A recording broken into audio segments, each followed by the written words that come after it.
दोस्तों, मैं हूं इब्राहिम। आप देख रहे हैं अनमोल समाचार। जिस तरह से मौजूद हमारे साथ में फॉर फ्यूचर इंडिया, जिसके संस्थापक हमारे साथ मौजूद हैं हर्षद ढगे। हम इनसे जानते हैं कि इनकी पहल ने पूरे मीरा भाईंदर में ही नहीं बल्कि पूरे देश के अंदर में एक अलग सा नाम रोशन किया है, एक अलग पहल की है इन्होंने। हम इनसे ही जानते हैं कि ये जो पहल आपने बीच क्लीनिंग है, सारी क्लीनिंग करने का जिम्मा जो आपने उठाया है, एक यंग जनरेशन है कि आप एक नौजवान हैं, आपकी एज के लोग हमें पार्लर्स में, हुक्का पार्लर्स में हैं, नशे में हैं या फिर कहीं गिरे पड़े हुए नज़र आते हैं। कुछ तो ऐसे हैं जो अपने माँ बाप को बदनाम करते हुए नजर आ रहे हैं, पर वहीं आपकी ये मेहनत ने आपके माँ बाप को बल्कि आपके शहर के नाम को रोशन किया है। तो इस बिहाफ पे आप क्या कहना चाहेंगे लोगों को, दर्शकों को? मैं आपको बता दूँ, ये जो फॉर फ्यूचर इंडिया का 300वां क्लीनअप है वेलंकनी बीच में मीरा भाईंदर में, बताते हुए खुशी हो रही कि इस 300 क्लीनअप तक आते आते हमने छोटे पैमाने में पहल शुरू की थी। आज लाखों लोगों तक, लाखों युवा तक पहुंच के यहाँ पे अवेयरनेस का करने का काम हमने किया है और 2,500 टन से ही ज़्यादा बीच से हमने कचरा साफ़ किया है। तो ये हमारे लिए एक बड़ी अचीवमेंट है और कह सकते हैं कि इससे जो फॉर फ्यूचर इंडिया का जो नाम है, इसी नाम में हमारा जो एक मुद्दा छुपा हुआ है या उद्देश्य छुपा हुआ है कि हमारे जो नौजवान हैं कहीं और जगह पे ना जाते हुए, कहीं बुरी आदत में ना फंसते हुए कुछ अच्छे देश के लिए कुछ कार्य करें। यही हमारा एक उद्देश्य इसके पीछे एक छुपा हुआ है। मैं आपसे एक सवाल करना चाहता हूँ, जब आपने शुरू किया था तो दिक्कतें क्या क्या फेस की आपने?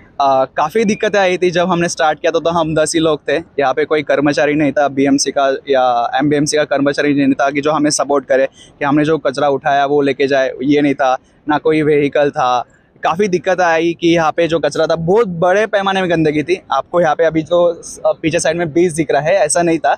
यहाँ के अगर मैं पहले के आपको वीडियो शेयर करूँ तो यहाँ पे पूरा का पूरा प्लास्टिक बिछा हुआ था, कपड़े पड़े थे, तो ऐसा काफ़ी था। तो ये किसी को पता नहीं था। बीच लोग आते तो है काफ़ी, वेलंकनी बीच में काफ़ी पर्यटन है। तो मैं बता दूं कि ये जो करने का उद्देश्य है, हम जब हमारे कॉलेज के टाइम पे थे तो बीचेस पे घूमने जाते थे, तो बीचेस इतना डर्टी थे कि ये जो मिट्टी है वो भी नहीं दिखती थी। पूरा का पूरा कचरे का लेयर था, प्लास्टिक था, कपड़ा था, लोगों का कूड़ा यहाँ पे फेंका हुआ था। तो ऐसे काफ़ी ख़राब हालत में ये बीचेस था। तो अभी आपको पीछे तो दिख रहा है कि इतना सारा मिट्टी है। अब अच्छा बीच क्लीन होने के बाद अच्छा दिख रहा है। वैसे हमें ये 4-4.5 साल लगे इस बीचेस पे, या जो बाकी के 3 बीचेस है, गोराई हो गया, मनोरी हो गया, वेलंकनी हो गया और अपना उत्तन बीच हो गया। तो काफ़ी हालत खस्ता था पहले, अभी काफ़ी पैमाने में अच्छा है। आप जाके देख सकते हो। और मेरे पहले के जो 4 साल के पहले के वीडियो है, फोटोज़ है, आपको वो मैं शेयर कर सकता हूँ। सो वो काफ़ी बड़ा चैलेंज था। इवन लोगों के साथ बातें करना, उनको अवेयर करना, ये बहुत बड़ा चैलेंज था। क्योंकि लोगों को यहाँ पे कैसे है कि लोग कर्मचारी के हिसाब से देखते हैं, ना कि एक वॉलंटियर है, देश के लिए कुछ सेवा करता है, ऐसा नहीं। लोग आते थे, खुद कचरा वहाँ पे डालते थे, बीएमसी वाले कर्मचारी समझ के बोलते थे कि आप भी लेके जाओ। तो ये काफ़ी बड़े पैमाने में ऐसे दिक्कतें आई है, हमें अभी भी आती है कि यहाँ पे मशीनरी अभी भी 4 महीने से 5 महीने से बंद है। तो खुद ही हम मैनुअली से उठा रहे हैं, या जब कोई गाड़ी नहीं आती तो गाड़ी के लिए ऊपर कचरा डालना पड़ता है, क्योंकि हाइटेड वापस आएगा तो कचरा वापस भेज के चला जाएगा। तो ऐसे काफ़ी दिक्कतें आज भी आती है। तो लोगों को जमा करना, क्योंकि 10 लोग थे, आज आप देख रहे सैकड़ों लोग हमारे साथ जुड़े हुए हैं। तो ऐसे लोगों को जमा करना, लोगों को तक पहुँचना, ये ऐसी काफ़ी दिक्कतें आ चुकी है। लेकिन इस सबको दिक्कतों को पार करते करते आज हम 300 क्लीनअप तक आए। ये हमारे लिए बड़ी अचीवमेंट्स है।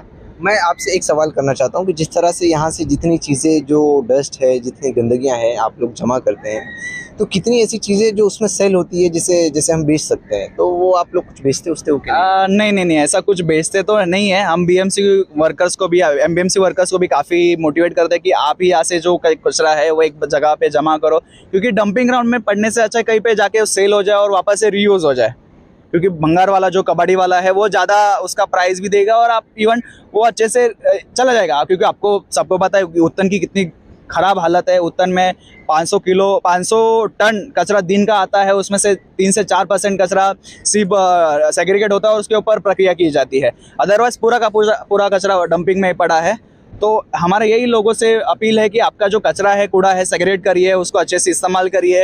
रीयूज़ है तो रीयूज़ करिए, रिसाइकल हो सकता है वहाँ पे आपके घर पे रिसाइकल करिए। क्योंकि आपका जो कुछ मिक्स वेस्ट है, जैसे कि आपका घर का किचन का कचरा है, वो आपको कंपोस्ट करके आप वापस खत के लिए यूज़ कर सकते हैं। बिल्डिंग में काफ़ी मीरा भाईंदर बिल्डिंग में ऐसी चीज़ें देखी गई है कि वहाँ पे खुद का खत निर्माण करके पेड़ों को दिया जाता है। सो हम लोगों को यही मोटिवेट करते हैं कि ऐसी चीज़ों पे थोड़ा सा ध्यान दें और अपने एक बेहतर ज़िंदगी के लिए ये पहल करें। आपको एक अवार्ड दिया गया है, वो अवार्ड मिलने के जो कारण है वो क्या है?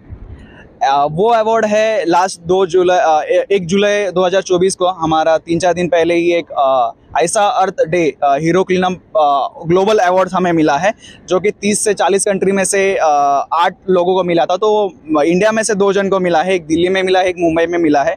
तो ये अवार्ड्स के लिए तो हम मतलब नहीं कर रहे, ये तो मैं आप सबको बताना चाहूँगा। लेकिन हाँ, ये अवार्ड्स देने का मतलब एक ग्लोबल प्लेटफॉर्म में रिप्रेजेंट करने का ये हमारे लिए बहुत बड़ी अचीवमेंट है। और इसका पूरा श्रेय हमारे फॉर फ्यूचर इंडिया के वॉलंटियर्स है, हमारे जो जुड़े हुए कॉलेजेस है, स्कूल्स है और काफ़ी पैमाने में जुड़े हुए ऑर्गेनाइजेशंस है, मैं उनको ये सारा क्रेडिट देना चाहता हूँ। मैं आपसे एक आखिरी सवाल करना चाहता हूँ कि ये जो आप कर रहे हैं, ये तो समझ में आ रहा है कि हमारे भविष्य की जो चीज़ें हैं, प्लानिंग है, वो आप कर रहे हैं हमें सेव करने के लिए। पर आज के वक्त में जो थैली है वो ज़मीन के अंदर में हज़ारों साल तक कंज्यूम नहीं होती है। बीएमसी इस पे रोक लगाती है, पर फिर हम देखते हैं कि ठेले पे जगह जगह पे थोक के भाव लोग जो है खुलेआम दे रहे हैं। तो क्या आपको एक तरफ से बीएमसी ये मोटिवेट करिए कि आप मेहनत करते रहें, हम अपना काम करते रहेंगे? ऐसा तो नहीं, ऐसा देखा जा सकता है क्योंकि 2016-15 में इसको बैन किया है। हर जो गवर्नमेंट चेंज होती है स्टेट की, वो वापस से बैन लगाती है, न्यूज़ में आर्टिकल छपाती है, काफ़ी करोड़ों पैमाने में इसके लिए खर्चा करती है कि बैन है प्लास्टिक। लेकिन ग्राउंड रियलिटी देखे जाए तो हमें प्लास्टिक आज भी ठेले पे सब जगह पे दिखता ही है, उसका कोई ऑप्शन नहीं है, या ऑप्शन हो के भी लोग इस्तेमाल नहीं करते, अवेयरनेस कम है, लोग थोड़े आलसी भी है उसके लिए। और मैं आपको बताऊँ तो कंज्यूम करने का लोगों का तरीका बहुत अलग हो चुका है। जैसे कि आपने कहा कि प्लास्टिक सालों साल उसमें धंसा रहता है और वो डिकम्पोज भी नहीं होता है। जैसे कि अभी हम जो हमारी उम्र में पहला जो ब्रश यूज़ किया रहेगा, हमारी इस पूरी ज़िंदगी में पहला जो ब्रश यूज़ किया रहेगा, वो आज भी कहीं ना कहीं पे अर्थ पे पड़ा है। तो लोगों को यही मोटिवेट करना बहुत इंपॉर्टेंट है कि चलो प्लास्टिक आज बंद करें, क्योंकि प्लास्टिक से ही हमारा बॉडी का भी ब्लड सेल्स में प्लास्टिक पाया जाता है। तो उसके लिए उसको एक ऑप्शन देखते हुए हम बाम्बू का ब्रश यूज़ कर सकते हैं, बाम्बू का कंघी यूज़ कर सकते हैं। तो ऐसे जो कंज्यूम हम कर रहे हैं, जो अवॉइड किया जा सकता है हमारे हेल्थ के लिए भी, तो वो बाम्बू है या काफ़ी बड़े पैमाने में उसके ऑप्शन अवेलेबल है।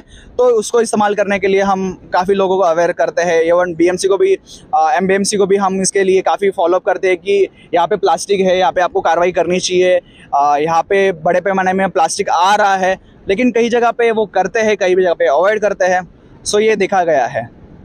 जिस तरह से हमारे साथ में हर्षद ढगे जिन्होंने जानकारी ये दी है कि बीएमसी कितना सपोर्ट करती है, और इनके साथ में कॉलेजेस, स्कूल, इनके साथ में जुड़ करके ग्राउंड लेवल पे जो आप पीछे मेरे देख रहे होंगे, ये सारे स्टूडेंट लोग हैं, ये मेहनत कर रहे हैं और ये दिखा रहे हैं कि हमें किस तरह से अपने मुल्क के लिए, अपने देश के लिए ये सारे काम को करना है।